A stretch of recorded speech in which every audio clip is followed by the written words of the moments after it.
Hello friends, जब भी goods and services के प्राइसेस साल दर साल लगातार बढ़ते जाएं तो आम भाषा में इसे इन्फ्लेशन कहा जाता है। इन्फ्लेशन का मतलब होता है कि इकोनॉमी में गुड्स एंड सर्विसेज का जो जनरल प्राइस लेवल है वो लगातार बढ़ते जा रहा है।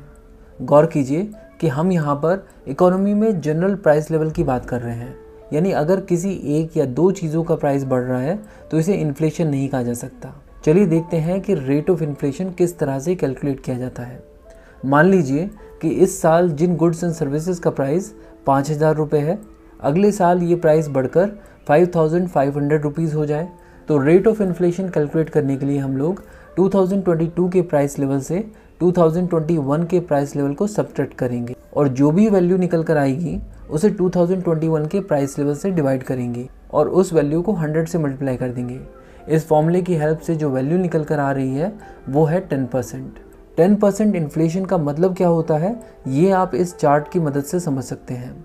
यहाँ पर हम लोग देख रहे हैं कि इन गुड्स एंड सर्विसेज का प्राइस अगर 2021 में 5,000 रुपीज़ है तो अगर अगले 20 सालों में एनुअल इन्फ्लेशन रेट 10% की रेट से बढ़ते रहे तो ये सेम गुड्स एंड सर्विसेज 2041 में 33,638 रुपीज़ के हो जाएंगे। तो आप समझ सकते हैं कि 10% इन्फ्लेशन किस तरह हमारे गुड्स एंड सर्विसेज को महंगा कर सकता है। बट इन्फ्लेशन का असर हमेशा इतना ख़राब नहीं होता, कुछ मामलों में इन्फ्लेशन अच्छी भी होती है, खासकर तब जब रेट ऑफ इन्फ्लेशन 0 से 4% के बीच में हो। इसे क्रीपिंग इन्फ्लेशन कहा जाता है। टू बी मोर स्पेसिफिक, अगर इन्फ्लेशन 2% से 4% के बीच में है तो इसे इकोनॉमी के लिए अच्छा माना जाता है, क्योंकि ऐसे में प्रोड्यूसर्स और ट्रेडर्स रीजनेबल प्रॉफिट्स कमा पाते हैं और इन्वेस्टर्स भी ऐसी इकोनॉमी में पैसा इन्वेस्ट करना चाहते हैं। और यही कारण है कि 2 से 4% के बीच के इन्फ्लेशन के साथ इकोनॉमिक ग्रोथ को जनरली देखा जाता है। बट अगर इन्फ्लेशन 10% से 50% के बीच में हो जाए तो इसे गैलपिंग इन्फ्लेशन कहा जाता है। एक्चुअली कुछ बुक्स में आपको ये वैल्यू 10% से 100% दिखेगी, कहीं कहीं पर आपको ये वैल्यू 10% से 200% दिखेगी, बट इन जनरल 10% से 50% के बीच के इन्फ्लेशन को ही गैलपिंग इन्फ्लेशन कहा जाता है। और अगर किसी देश में इन्फ्लेशन 10% से 50% के बीच में है तो इसे इकोनॉमी के लिए डेंजरस माना जाता है।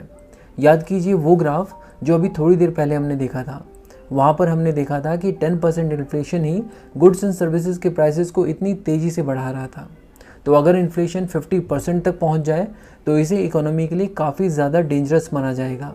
इसीलिए गैलपिंग इन्फ्लेशन को हॉपिंग इन्फ्लेशन, जंपिंग इन्फ्लेशन या फिर रनिंग और रन अवे इन्फ्लेशन भी कहा जाता है।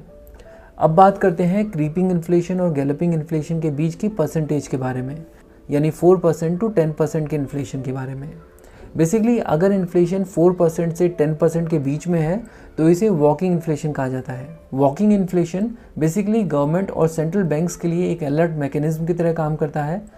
अगर इन्फ्लेशन इस रेंज में है तो ये सेंट्रल बैंक और गवर्नमेंट्स के लिए एक अलर्ट होता है कि अगर अब इन्फ्लेशन को कंट्रोल नहीं किया गया तो इन्फ्लेशन गैलपिंग इन्फ्लेशन में कन्वर्ट हो सकती है, जो कि इकोनॉमी के लिए काफ़ी ज़्यादा डेंजरस होती है। तो हम यहाँ पर देख सकते हैं कि जैसे जैसे इन्फ्लेशन बढ़ रही है वैसे वैसे ये इकोनॉमी के लिए और ज़्यादा डेंजरस हो जाती है। और ऐसा नहीं है कि इन्फ्लेशन 50% तक ही राइज हो सकती है, इनफैक्ट इन्फ्लेशन 50% से ज़्यादा भी हो सकती है। और अगर इन्फ्लेशन 50% से ज़्यादा हो जाए तो उसे कहा जाता है हाइपर इन्फ्लेशन, जो कि एक्सट्रीम फॉर्म ऑफ इन्फ्लेशन है। और हाइपर इन्फ्लेशन में गुड्स और सर्विसेज के प्राइसेस ऑलमोस्ट हर दिन तेज़ी से बढ़ते चले जाते हैं। और ये वो सिचुएशन होती है जब इन्फ्लेशन आउट ऑफ कंट्रोल होती चली जाती है और कई बार इन्फ्लेशन का एनुअल परसेंटेज मिलियंस में पहुंच जाता है। और ऐसी सिचुएशन में पेपर मनी की जो वैल्यू है वो लगातार कम होती रहती है। इसे एक एग्जाम्पल से समझते हैं।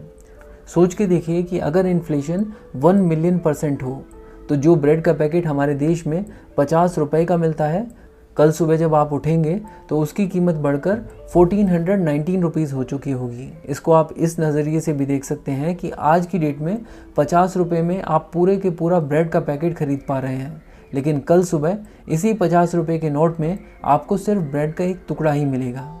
और यही होता है हाइपर इन्फ्लेशन के केस में। आपके पेपर मनी और आपकी करेंसी की जो वैल्यू है वो लगातार घटती चली जाती है। लेकिन आप सोच रहे होंगे कि ये तो एक हाइपोथेटिकल केस है, 1 मिलियन% इन्फ्लेशन कहाँ होता होगा, बट ऐसा नहीं है। 2008 में जिम्बाब्वे की annual inflation percentage 90 billion million percentage हो गई थी। ऐसे में वहाँ पर एक ब्रेड के पैकेट की कॉस्ट हो गई थी 3.5 करोड़ जिम्बाब्वे डॉलर्स। अब आप सोच के देखिए कि अगर एक ब्रेड के पैकेट को खरीदने के लिए 3.5 करोड़ जिम्बाब्वे डॉलर्स देने पड़ रहे हैं, तो बाकी चीज़ों को खरीदने के लिए तो हज़ारों करोड़ों जिम्बाब्वे डॉलर्स देने पड़ रहे होंगे। और 2008 में गूगल पे और दूसरी पेटीएम ऐप्स तो हुआ नहीं करती थी। ऐसे में जिम्बाब्वे के लोगों को रोज़मर्रा की चीज़ों को खरीदने के लिए सोच के देखिए कि कितने सारे करेंसी नोट्स बड़े बड़े कार्टन्स में लेकर जाने पड़ रहे होंगे। इसीलिए वहाँ की गवर्नमेंट ने 2008 में 100 मिलियन डॉलर्स तक के नोट छाप दिए। बट ये नोट्स कितने भी मिलियंस या बिलियंस के हों, इसकी कोई वैल्यू नहीं थी। इनफैक्ट इकोनॉमिस्ट मैगजीन ने जिम्बाब्वे की करेंसी को वर्थलेस डिक्लेयर कर दिया था। और ऐसा भी नहीं है कि ऐसी सिचुएशन जिम्बाब्वे के साथ ही हुई। इससे पहले और इसके बाद भी इस तरह की सिचुएशन कई सारे देशों को झेलनी पड़ी।